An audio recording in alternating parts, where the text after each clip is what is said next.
हाय सांग मैंने जय जगन्नाथ स्वागत कर नया भिडियो को देखो आप डिस्ट्रिक्ट प्रोजेक्ट ऑफिसर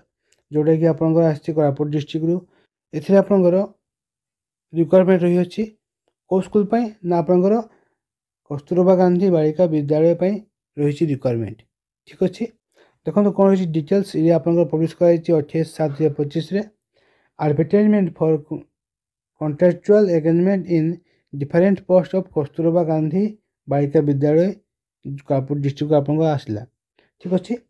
तो देखो ये आपको कॉन्ट्रैक्चुअल बेसिस अपॉइंटमेंट दिज्व जो मैंने एलिजिबल है निहाती अप्लाई करेंगे कंप्लीट वीडियो देखूँ ठीक अच्छे application are invited from the eligible female candidate आपंकर जो कस्तूरबा गांधी जिते सब रहा आप स्कूल गुड़ा से ओनली आप फीमेल कैंडिडेट मैंने ही अप्लाई करेंगे ठीक अच्छे तो देखो for filling of the following different post of Kasturba Gandhi Balika Vidyalaya Koraput district ठीक अच्छे देखो ये आप सब नेम पोस्ट नेम दिखाई आपको मुझे गोटे गोटे कर देखा फास्ट रही आप वार्डन पोस्ट जो थे कि 2 जन आप वार्डन फीमेल कैंडिडेट एज आप 30 रु 50 आपको निहाती आवश्यक ठीक अच्छे जो मैंने वार्डन अप्लाई करेंगे आप क्वालिफिकेशन कौन दरकार ना आप बीए करेंगे कि बीएससी करेंगे सहित आप बीएड क्वालिफिकेशन आप रही ठीक अच्छे 2 वर्ष आप एक्सपीरियंस आपको प्रेफरेन्स दिज्व इतने देखो आपको सैलरी दिगला 23,292 टंका ठीक अच्छे मंथली आप सैलरी रही वार्डन पोस्ट में ये देखो बीएड मार्क आप 10 मार्क दिज्व जो मैंने सिलेक्शन हे आप जो सिलेक्शन कमिटी रही कैरियर मार्किंग हिसाब से आपको सिलेक्शन कर तो बीएड आप रही 10 मार्क बीए कि बीएससी रही 30 मार्क +2 रही 20 मार्क और आपको 10th रही 10 मार्क और इंटरव्यू आप मिल 30 मार्क ठीक अच्छे तो ये टाइप आप 100 मार्क आप सब कैरियर मार्किंग और इंटरव्यू रही अच्छी जहाँद्वारा आपको सिलेक्शन कर ठीक अच्छे देन देखो फुल टाइम आप पोस्ट रहा ये 12 जन दरकार अकाउंटेंट फुल टाइम अकाउंटेंट आपको रही 12टी पोस्ट रही जो थे कि फीमेल मैंने अप्लाई करेंगे ओनली 18 रु 35 आप रही एज बीकम करेंगे और आप कंप्यूटर नॉलेज रही निहाती आवश्यक 15,125 टंका सैलरी रही अच्छी इधर देखो आप सेम प्रोसेस आप कैरियर मार्किंग हिसाब से आप इंटरव्यू थ्रो आपको सिलेक्शन कर बीकम करेंगे से आपको 25 मार्क दिखाई +2 15 mark 10 class 10 mark written test आप 23 मार्क और इंटरव्यू आपको 20 मार्क ये टाइप आपको सिलेक्शन कर then part time teacher English रही गोटे आप 6टी पोस्ट रही जो थे कि फीमेल कैंडिडेट आप अप्लाई करेंगे और 18 रु 35 आपको एज दिखाई बीए कि बीएड करेंगे इंग्लिश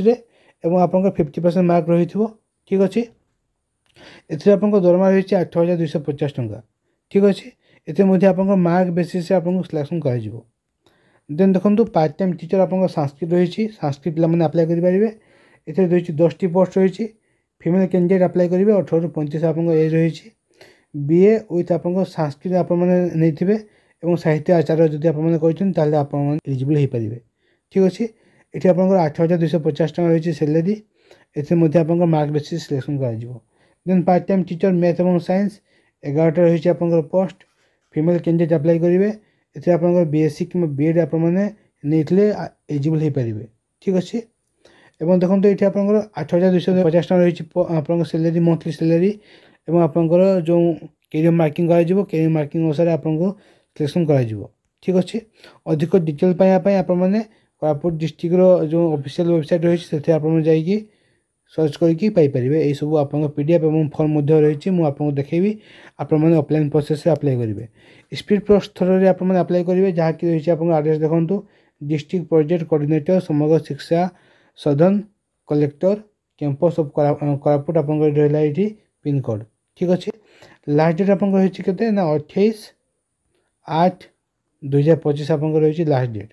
ठीक अच्छे 28 अगस्त पूर्व आपने अप्लाई करने और आप अप्लाई करेंगे ये आप पोस्ट नेम टी मेंशन करेंगे से एनवलप उपर ठीक अच्छे आपने आपको देखेबी कंप्लीट आप फॉर्म टी केमती आप फिलअप करेंगे आपको देखेबी ठीक अच्छे आपको किसी जनरल इंस्ट्रक्शन दिखाई थोड़ा आप पढ़ी ने देन आप डॉक्यूमेंट कौन कौन अटैच करेंगे देखो 10th +2 +3 এবং আপনার যদি এক্সট্রা কিছু কোয়ালিফিকেশন রয়েছে বিএড এমএড পিজি তা মধ্যে আপনারা ଦେଇପାରିବେ পাসপোর্ট সাইজ ফটো দুইটি দেবে এবং আপনার Aadhaar card PAN card voter card যা রয়েছে আপনার आइडेंटिटी प्रूफ ताहा मध्य आपने आटाच करेंगे। ठीक अच्छे देखो ये आपंकर दिगला कौ कौ सब स्कूल रही कोरापुट डिस्ट्रिक्ट कौ कौ सब स्कूल रही से आपको अपार्टमेंट मिल ये आप 14टा रही स्कूल जो थी कि आपको अपार्टमेंट मिल स्कूल नेम आपको ये मेंशन करागला। ठीक अच्छे 14टा स्कूल आपने पाइबे अपार्टमेंट तो बहुत भल वैकेंसी रही अच्छी जो मैंने इंटरेस्टेड अच्छा फीमेल कैंडिडेट आपने सियोर अप्लाई करूँ। देखो ये आप फोटो गोटे देवे ये आपने पोस्ट नेम लिखिए कौ पोस्ट में आपने अप्लाई कर आपंकर नाटी ब्लॉक लेटर मैंने आप कैपिटल लेटर ना लिखिए बापा ना लिखिए कि आप हजबैंड ना लिखिए ये आप प्रेजेंट एड्रेस देवे परमानेंट एड्रेस देवे देन ईमेल आईडी और कॉन्टैक्ट नंबर देवे नेशनलिटी आप इंडियन देवे डेट ऑफ बर्थ देवे 1/6/2025 को आपको केते एज होता मेंशन करेंगे आपंकर जेंडर देवे मेल फीमेल तो बेसिकली आप मेल तो ये एलाउ ना तो आप फीमेल ही अप्लाई करेंगे। ठीक अच्छे फीमेल ही देवे देन मैरिटल स्टेटस आप मैरिड अनमैरिड जहाँ रहा लिखिए एम्प्लॉयमेंट एक्सचेंज रजिस्ट्रेशन नंबर जोटा कि सीटा आपंकर एम्प्लॉयमेंट एक्सचेंज ऑफिस से आपरे कि ऑनलाइन अप्लाई होने अप्लाई निजे करेंगे। जब ये एम्प्लॉयमेंट एक्सचेंज नंबर पाना आप मत कमेंट सेक्शन पचारे मुझे गोटे स्पेशल वीडियो आपको प्रोवाइड करी। ठीक अच्छे देन देखो एजुकेशन क्वालिफिकेशन 10 देवे +2 देवे +3 ट्रेनिंग ऑफ बीएड कंप्यूटर ये सब रही आप बोर्ड नेम देवे यूनिवर्सिटी नेम देवे पासिंग ईयर देवे टोटल मार्क केते मार्क रखी केते परसेंटेज आप रही अच्छी मेंशन करेंगे। ठीक अच्छे देन देखो आपंकर या पूर्वर कौ स्कूल आपने एक्सपीरियंस कर आप डिटेल फिलअप करेंगे। देन डिक्लेरेशन पढ़ी आप सिग्नेचर करेंगे सिग्नेचर करके प्लेस डेट देकी सब डॉक्यूमेंट अटैच करेंगे अटैच करके पोस्टाल करेंगे आपंकर पोस्टाल एड्रेस दिखाई ये। ठीक अच्छे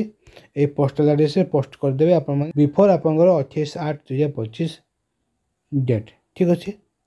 तो ये कंप्लीट इनफॉरमेशन जो मैंने कस्तूरबा गांधी बालिका विद्यालय आप जॉब करने चाहते कॉन्ट्राक्चुअल बेसिस रही अच्छी सब आप पोस्ट रही अप्लाई करूँ संस्कृत हिंदी इंग्लिश सब रही। ठीक अच्छे